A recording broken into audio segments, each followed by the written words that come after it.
तो फ्रेंड्स, आज हम बात करेंगे एक ऐसे फिल्म के बारे में जिसमें एक माँ अपने बच्चों को बचाने के लिए अपने सबसे बड़े खौफ का सामना करती है, दी डिलीवरेंस, जहाँ एक पादरी अपनी मुकद्दस ताकतों से एक शैतान को हराने की कोशिश करता है। क्या होता है जब डर और ईमान का टकराव होता है? अगर आप भी ये जानना चाहते हैं तो इस वीडियो को लाजमी देखें। इस कहानी के स्टार्टिंग में हम एक औरत एबनी को देखते हैं जो अपनी माँ और 3 बच्चों के साथ नए घर शिफ्ट होती है क्योंकि इसका अपने शोहर से किसी बात पर झगड़ा हो गया था और इसे अपने बच्चों को अकेले पालना पड़ा। एबनी की माँ कैंसर से लड़ रही थी, लेकिन इसका मानना था कि आज वो सिर्फ खुदा की मेहरबानी से जिंदा है। वो बहुत ज्यादा मजहबी थी, इसलिए वो हर रोज चर्च जाया करती थी। इसका खुदा पर बहुत यकीन था और वो वहाँ दुआ करती थी। अब इब्नी की बात करते हैं।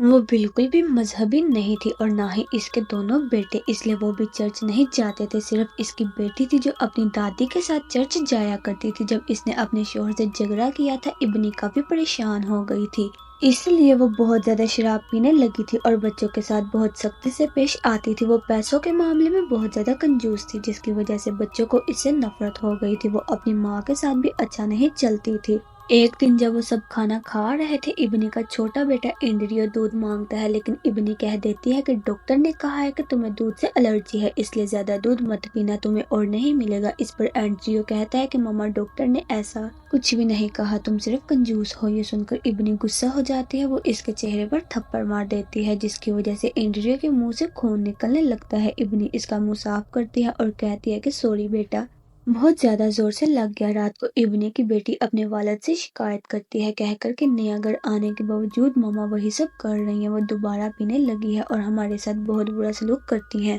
वो हमें बहुत ज्यादा मारती हैं। वो ये बात अभी कर ही रही थी कि अचानक इसे बदबू आने लगती है। इस दौरान जब इब्नी अपना काम कर रही थी, एक मच्छर इसे परेशान करने लगता है। इब्नी देखती है कि काफी सारे मच्छर कमरे में आ गए हैं और वो बेसमेंट से आ रहे हैं। जब इब्नी ने बेसमेंट का दरवाजा खोला तो बहुत ज्यादा खुशबू आती है। अब इब्नी अपने कपड़ों से मच्छरों को बेसमेंट की तरफ भगा देती है, दरवाजा बंद कर देती है और चली जाती है। रात के 3 बजे एंड्रयू अचानक उठता है और रात को भूख महसूस करता है, तो वो फ्रिज से दूध निकालकर पीने लगता है, लेकिन अचानक खिड़की से बहुत जोरदार आवाज आती है जिससे वो डर जाता है। एंड्रियो जब बाहर जाता है और देखता है तो वहाँ एक मुर्दा कौवा पड़ा होता है जो खिड़की से टकरा गया था। अगले दिन जब तीनों भाई बहन स्कूल से घर आ रहे थे तो कुछ लड़कों ने एंड्रियो के बड़े भाई को बुलाना शुरू कर दिया, यानी कि इनको परेशान करने लगे। एक लड़के ने इसके पत्थर मार दिया जिससे इसके सर पर चोट लग गई, लेकिन फिर भी इन्होंने इनको कुछ नहीं कहा। खामोशी से वहाँ से चले गए। घर पर इब्नी अपने बड़े बेटे के कपड़े से एक शराब की बोतल निकालती है। फिर जैसे ही वो आता है, वो अपने बेटे से पूछती है कि मेरी शराब की बोतल तुम्हारे कपड़ों में क्या कर रही थी? कब से तुम शराब पीने लगे हो? इसका बेटा मासूमियत से जवाब देता है और कहता है कि मामा, मैं शराब नहीं पीता, लेकिन मैंने इसे तुमसे छुपा कर रखा था ताकि तुम इसे ना पियो। इब्नी अपनी बेटी से पूछती है कि इसके सर को कैसे चोट लगी। जब इसने बताया कि एक गली के लड़के ने इसे मारा, इब्नी फौरन गुस्से में आ जाती है और गली की तरफ चल पड़ती है। वो अंदर जाकर लड़के को बहुत बुरी तरह पीट देती है और इसे कहती है कि अब मेरे बच्चों से दूर रहना। फिर जब वो बैठी होती है, मक्खियां दोबारा परेशान करना शुरू कर देती हैं। इस बार भी ये मक्खियां बेसमेंट से आ रही थी। फिर वो देखती है कि एंड्रियो किसी से बात कर रहा है, तो इब्नी इससे पूछती है कि वो किससे बात कर रहा है, तो वो अपने दोस्त डी का नाम लेता है। इब्नी ये सुनकर अजीब सी महसूस करती है, लेकिन फिर सोचती है कि शायद एंड्रियो ने एक ख्याली दोस्त बना लिया है, इसलिए वो इस बात को नजरअंदाज कर देती है। रात को एंड्रियो बेसमेंट में जाता है और इब्नी दोबारा अजीब आवाजें सुनना शुरू कर देती है। जब वो नीचे जाकर चेक करती है तो वो पाती है कि बेसमेंट का दरवाजा खुला हुआ है,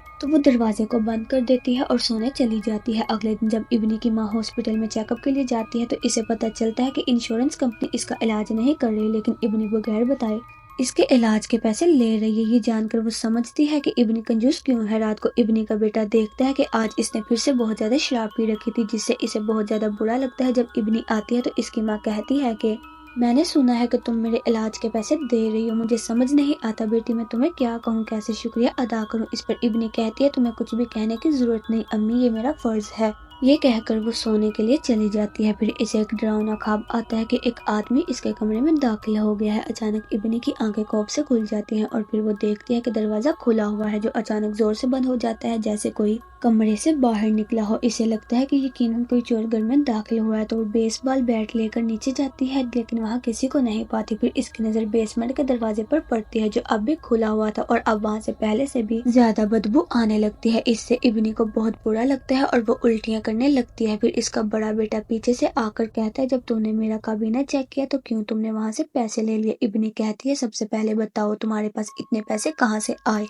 वो कहता है कि पैसे अब्बू बेचते हैं, मैं पैसे जमा कर रहा हूँ ताकि कहीं और जा सकूं क्योंकि मैं तुम्हारे साथ नहीं रहना चाहता। वो अपना पैसा वापस मांगता है। ये सुनकर इब्नी गुस्से में आ जाती है और अपने बेटे के मुंह पर थप्पड़ मार देती है। इसका बेटा भी गुस्से में आ जाता है और वो अपनी माँ यानी इब्नी को धकेल कर गिरा देता है जिससे वो नीचे गिर जाती है। इससे लगता है जैसे वो पागल हो गई हो। वो अपने बेटे को मारने के लिए उठती है, लेकिन फिर एंड्रियो अपने भाई की मदद के लिए आता है, लेकिन वो किसी चीज से टकरा कर नीचे गिर जाता है। फिर इब्नी का बड़ा बेटा इसका मजाक उड़ाता है कि वाह मम्मा, तुमने अपने बच्चों के लिए बेहतरीन माँ बनने का फर्ज निभा रही हो, तुम्हें बेहतरीन माँ होने का अवार्ड मिलना चाहिए। ये कहकर वो गुस्से में चला जाता है। कुछ वक्त के बाद इब्नी वापस वो पैसे रख देती है और कहती है कि बेटा प्लीज मुझे छोड़कर मत जाना, मैं खुद को बदलने की कोशिश कर रही हूँ, मैं तुम्हारे साथ मोहब्बत करती हूँ। अब मक्खियाँ और बदबू से परेशान होने के बाद अगले दिन इब्नी प्रेस कंट्रोल वालों को बुलाती है बेसमेंट चेक करने के लिए, लेकिन वहाँ से एक मुर्दा बिल्ली मिलती है, लेकिन बिल्ली को निकालने के बदले काम करने वाला काफी पैसे मांगता है।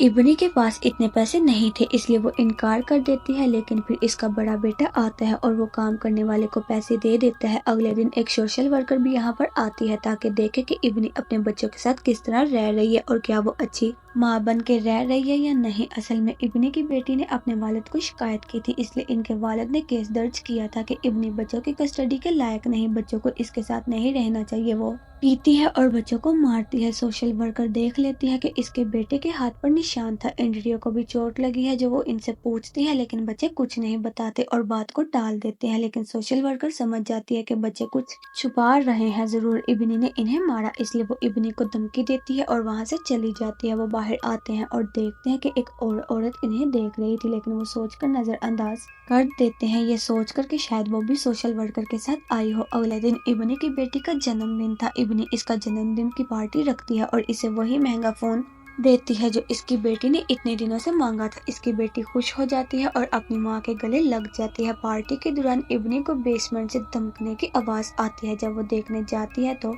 एंड्रियो वहां पर खड़ा होता है और अपना सर दीवार के साथ मार रहा था और इसका बर्ताव भी काफी अजीब था। इब्नी को ये देखकर हैरानी होती है और कहती है कि मैंने तो तुम्हें ऊपर सुला दिया था, तो तुम यहाँ पर क्या कर रहे हो? फिर एंड्रियो जवाब देता है कि मैं अपने दोस्त ट्री से मिलने आया था जो बेसमेंट में एक सुराख में रहता है। इब्नी को ये अजीब लगता है। जब इसने एंड्रियो को चेक किया तो इसका बुखार काफी ज्यादा था, तो इब्नी इसे ऊपर ले जाकर इसके कमरे में सुला देती है।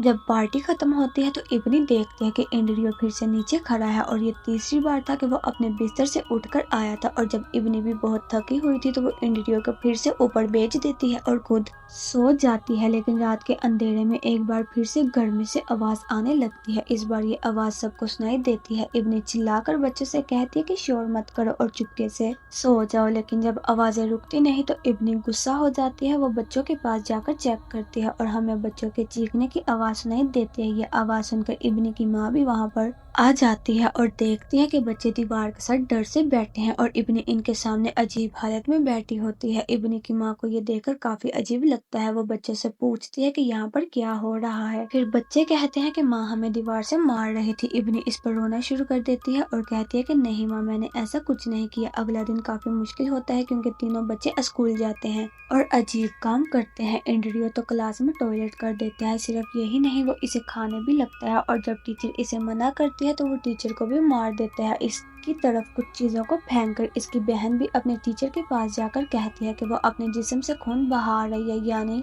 इसको कोई फीमेल प्रॉब्लम है। जब इब्नी का बड़ा बेटा क्लास में था लेकिन लेक्चर के दौरान वो जोर जोर से हंस रहा था। टीचर भी इसे रोकने आई लेकिन इसकी हंसी रोकना मुमकिन नहीं था। ऐसी सूरत में वो जमीन पर बैठ गया और मजीद हंसना शुरू कर दिया। इसके बाद तीनों बच्चों को चेकअप के लिए हॉस्पिटल ले जाया गया। दिमाग के टेस्ट के दौरान जब एंड्रियो को कौवे की तस्वीर दिखाई जाती है तो वो इसे ट्री कहता है। तमाम तीनों बच्चों को टेस्ट करने के बाद डॉक्टर इब्नी को बताती है कि रिपोर्ट्स बिल्कुल नॉर्मल है और बच्चे बिल्कुल ठीक हैं। ये सुनकर वो डॉक्टर से बहस करने लगती है और कहती है कि मेरा बेटा वो सब कुछ करने के बाद टॉयलेट गया था, ये कोई नॉर्मल बात नहीं, आपने जरूर कोई गलती की है, बराए करम दोबारा टेस्ट करें।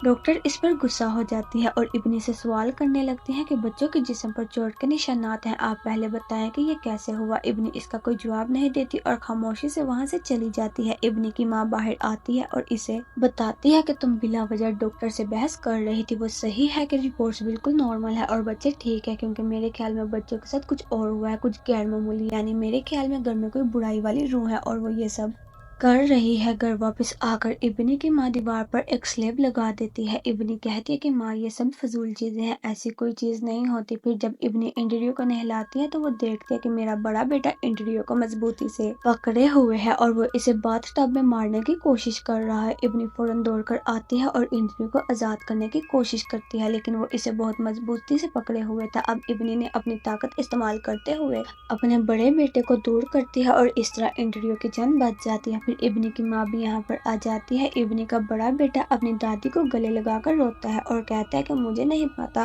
कि मैं ये सब क्यों कर रहा हूँ, ऐसे लगता है कि जैसे कोई मुझे ये करने के लिए कह रहा है। अब बच्चों के साथ ऐसे अजीब वाकयात होने की वजह से इब्नी ने इन्हें कुछ दिनों के लिए स्कूल नहीं भेजा। सोशल वर्कर को भी इस बात का पता चल गया तो वो अगले दिन बच्चों को देखने आती है, लेकिन इब्नी ने इसे बच्चों से मिलने नहीं दिया और इसे समझाने की कोशिश करती है कि इसके बच्चों के साथ बहुत अजीब चीजें हो रही हैं। इब्नी की माँ गुस्से में आकर बेसबॉल बैट लेकर आती है और सोशल वर्कर को अपने घर से धकेल कर निकाल देती है। वही अजीब औरत फिर से बाहर आती है जो इनकी तस्वीरें ले रही थी। फिर इब्नी की माँ इसे भी गालियां देती है और वहाँ से भगा देती है। बाद में इब्नी की माँ अपने चर्च के लोगों के पास मदद के लिए जाती है। वो बताती है कि हमारे घर में बुराई वाली रूह है तो बुराए करम हमारी मदद करे, लेकिन चर्च के लोग इनकार कर देते हैं और कहते हैं कि हम इस मामले में आपकी मदद नहीं कर सकते, चलिए जाए और किसी और से मदद तलब करे। दूसरी तरफ वही अनजान औरत इब्नी से मिलने आती है जिसे इब्नी ने सोशल वर्कर के साथ ही समझा था, लेकिन वो कोई और होती है। वो इब्नी को बताती है कि मुझे पता है कि आप परेशान हैं, आपके साथ अजीब वाकयात हो रहे हैं क्योंकि आपका घर मुतासिर है, आप मुश्किल में हैं और मैं खुदा की तरफ से आपकी मदद करने आई हूँ क्योंकि मैं एक पादरी हूँ। वो इब्नी को इस घर की तारीख बताती है। वो एक खानदान की तस्वीर दिखाती है और कहती है कि 20 साल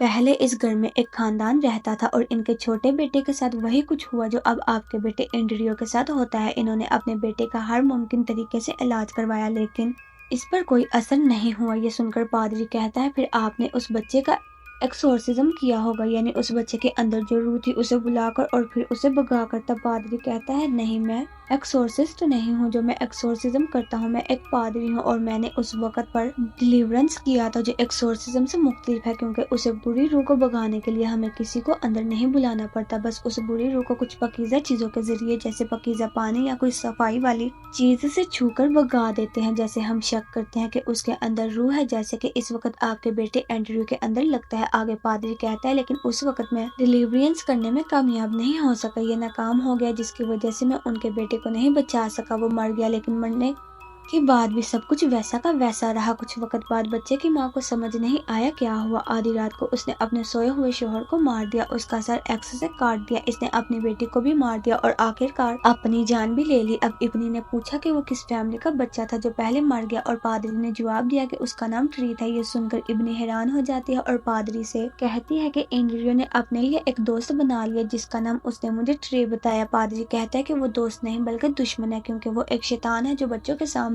बच्चों की सूरत में आता है ताकि इनको धोखा दे सके, इस तरह वो आपके बेटे को ले जाएगा। अब इब्नी को ये सुनकर गुस्सा आ जाता है क्योंकि वो अल्लाह पर यकीन नहीं रखती थी तो वो शैतान पर कैसे यकीन कर सकती थी। तो वो पादरी से कहती है कि ये किस तरह का मजाक है और फिर बुरी तरह से इसे गालियां देती है और वहां से चली जाती है। जब वो जा रही थी तो पादरी जोर से उसे पता देता है और कहता है कि ये रख लो, तुम्हें जरूरत पड़ेगी तो मुझसे मिलने आ जाना, मुझे उम्मीद है तुम मुझसे मिलने जरूर आओगी। दूसरी तरफ घर में इब्नी की माँ एक शैतानी आवाज सुनती है जो उसका नाम बुला रही थी। वो डरकर जल्दी से पकीज़ा किताब लेने चली जाती है, लेकिन जब वो वापस आती है तो घर में सब शैतानात ने हमला कर दिया और उसे मार दिया। जब वो घर आती है तो देखती है कि दीवार पर जो क्रॉस था वो जल रहा था जिसकी वजह से धुआं पूरे घर में फैल गया और जब वो आग बुझाने जाती है तो अपनी माँ की लाश देखकर वो बहुत डर जाती है और रोना शुरू कर देती है। फिर एंड्रयू ने सीढ़ियों से नीचे उतरकर कहा और ऊपर से 2 बच्चों की चीख सुनाई देती है तो इब्नी फौरन अपने बच्चों को वहां से ले जाने लगती है। रास्ते में एंड्रयू का रवैया बहुत बदल जाता है। वो इब्नी से कहता है कि तुम अपनी माँ की मौत की जिम्मेदार हो और अचानक उसकी आंखों का रंग बिल्कुल کالا ہو جاتا ہے۔ یہ دیکھ کر ابنی ڈر جاتی ہے اور اپنا دھیان گاڑی سے ہٹا لیتی ہے۔ وہ سمجھ نہیں پاتی کہ سامنے سے آتے ہوئے ٹرک کو کیسے دیکھے، لیکن ٹرک سے ٹکرانے سے پہلے وہ وقت پر گاڑی پر قابو پا لیتی ہے۔ پھر گاڑی کو روک کر ایک ہوٹل کی طرف چلی جاتی ہے مدد مانگنے۔ روتے ہوئے وہ کہتی ہے کہ کوئی میرے بچوں کو مار دے گا۔ جب وہ لوگ دیکھنے جاتے ہیں تو سب کچھ نارمل تھا اور بچے بھی بالکل ٹھیک تھے۔ یہ دیکھ کر وہ لوگ ابنی پر غصہ ہو جاتے ہیں اور اسے پاگل کہنے لگتے ہیں۔ اس کے بعد ابنی کا دماغ کا ٹیسٹ ہوتا ہے۔ ڈاکٹر اس سے پوچھتا ہے کہ کیا وہ ابھی بھی شراب پیتی ہے، لیکن وہ جھوٹ بولتی ہے کہ نہیں، لیکن ڈاکٹر اس کا جھوٹ پکڑ لیتا ہے کیونکہ اس کے پینے کا ٹیسٹ پازیٹیو آیا تھا۔ اس لیے بچوں کی تحویل ابنی سے چھین کر ایک چرچ کے حوالے کر دی گئی۔ بچے اس کے سامنے لے جائے گئے اور وہ کچھ نہیں کر سکی، بس وہ دیکھتی رہی۔ اس سب کے باعث اس کی آنکھوں میں آنسو آ گئے اور اب تھکی ہوئی شکست خوردزدہ وہ پادری کے پاس مدد کے لیے جاتی ہے۔ ہاسپٹل میں سوشل ورکر انڈریو کو دیکھنے آتی ہے جس کی حالت بگڑ رہی تھی۔ نرس اسے بتاتی ہے کہ انڈریو بہت عجیب حرکتیں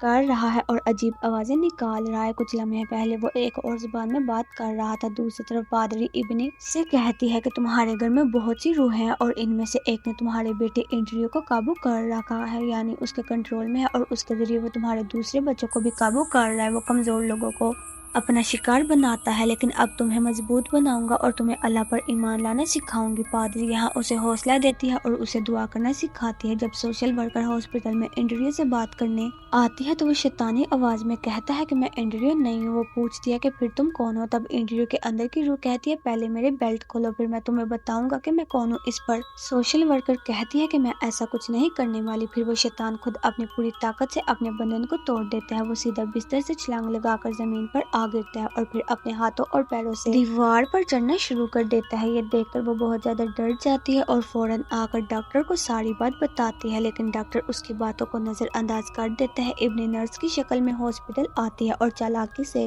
انڈریو کو ہاسپٹل سے باہر لے جاتی ہے جہاں پادری اس کے لیے گاڑی کے اندر انتظار کر رہا تھا کیونکہ وہ ڈیلیورینس کرنے والی تھی، اور دونوں پھر انڈریو کے ساتھ وہی بھوتیا گھر آئے۔ پادری ابنی کو بتاتا ہے کہ ڈیلیورینس کے دوران شیطان ہمیں چکر دینے کی کوشش کرے گا، تو تمہارے کسی بھی فیملی ممبر کی صورت اختیار کر سکتا ہے، لہذا پریشان نہ ہو اور احتیاط سے کام لو۔ اس کے بعد پادری ڈیلیورینس کرتے ہوئے انڈریو پر مقدس پانی چھڑکتا ہے جس کی وجہ سے شیطان تکلیف میں آ جاتا ہے اور اچانک وہ ابنی کی ماں کی صورت اختیار کر لیتا ہے۔ وہ اسے گالیاں دیتا ہے اور دونوں کا مذاق اڑانے لگتا ہے، لیکن پادری اس کے الفاظ نظر انداز کرتا ہے اور ڈیلیورینس جاری رکھتا ہے، لیکن اچانک شیطان خود کو آزاد کر لیتا ہے اور ہنسی میں ڈوب کر قہقہ مارنے لگتا ہے۔ اسی دوران چرچ میں وہ دو بچوں کے ساتھ عجیب واقعات پیش آنے لگتے ہیں۔ ابنی کی بیٹی کی آنکھوں اور منہ سے خون بہنا شروع ہو جاتا ہے۔ اسی وقت اس کے بھائی کے ہاتھ شیطان کے ہاتھوں جیسے بن جاتے ہیں۔ اس کے ناخن بہت بڑے ہو گئے تھے جس سے وہ اپنا سینہ کھد جاتا ہے۔ پادری ابنی کو اوپر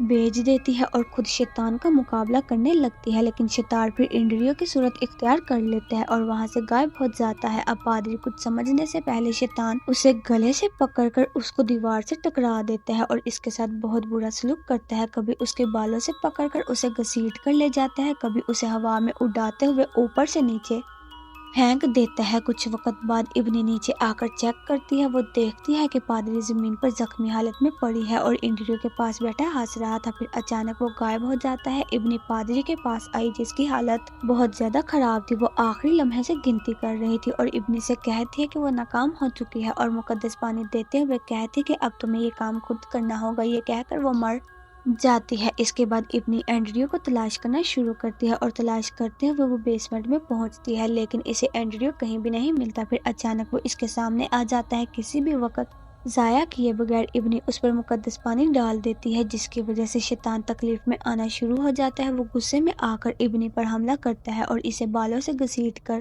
لے جاتا ہے۔ پھر وہ ابنی کی صورت اختیار کر لیتا ہے اور اسے موت کے گھاٹ اتارنے کی کوشش کرتا ہے، لیکن شیطان اسے مار نہیں پاتا کیونکہ وہ اسے عذاب دینا چاہتا تھا۔ ایسا کر کے وہ ابنی کو کمزور کر رہا تھا اور جب ابنی مکمل طور پر ٹوٹ جاتی ہے تو وہ اسے مارنے آتا ہے۔ وہ اسے اپنے پاؤں سے گونٹ کر مارنے کی کوشش کرتا ہے اور ابنی موت کے قریب پہنچ جاتی ہے۔ وہ اپنے دماغ میں اپنی ماں کو دیکھتی ہے جو اسے خدا سے بات کرنے کو کہہ رہی تھی۔ جیسے ہی ایسا ہوتا ہے ابنی کے دماغ میں اچھے خیالات آتے ہیں اور اسے حوصلہ ملتا ہے اور اس کے اندر کی ساری برائی باہر نکل جاتی ہے، جس کی وجہ سے وہ بہت زیادہ طاقتور دکھائی دیتی ہے کیونکہ اب وہ خدا پر یقین رکھتی تھی اور ایمان رکھنے لگی تھی۔ ایک بار پھر وہ شیطان پر ڈیلیورنس کرتی ہے جو جلنا شروع ہو جاتا ہے اور مکمل طور پر راکھ میں بدل جاتا ہے۔ جیسے ہی ایسا ہوتا ہے، ابنی کی بیٹی جو چرچ میں ہوا میں اڑ رہی تھی واپس بستر پر آ کر مکمل طور پر نارمل ہو جاتی ہے۔ ابنی کا بیٹا جو خود کو کھا رہا تھا وہ بھی رک جاتا ہے اور شیطان وہی راستہ اختیار کر کے بیسمنٹ کے سوراخ سے واپس جاتا ہے جہاں سے وہ آیا تھا، یعنی جہنم میں، اور سب کچھ مکمل طور پر ٹھیک ہو جاتا ہے۔ اس کے بعد 6 ماہ کے بعد کا وقت دکھایا جاتا ہے جہاں ابنی نے اپنے بچوں کی تحویل واپس لے لی اور اس کے بچے بہت زیادہ خوش تھے۔ ابنی نے نہ صرف اس گھر کو چھوڑ دیا بلکہ اس شہر کو بھی چھوڑ دیا۔ وہ اپنے شوہر کے ساتھ بھی تعلقات ٹھیک کرتی ہے اور اپنے بچوں کے ساتھ شوہر کے پاس چلی جاتی ہے جہاں وہ ایک خوشحال خاندان کی طرح رہنے کا فیصلہ کرتی ہے۔ ابنی مکمل طور پر صحت یاب ہو چکی تھی اور پینے کی عادت چھوڑ چکی تھی اور خاندان ہمیشہ کے لیے ساتھ رہنے کا فیصلہ کرتا ہے۔ یہ کہانی یہاں خوشی کے اختتام کے ساتھ ختم ہوتی ہے۔ اللہ حافظ۔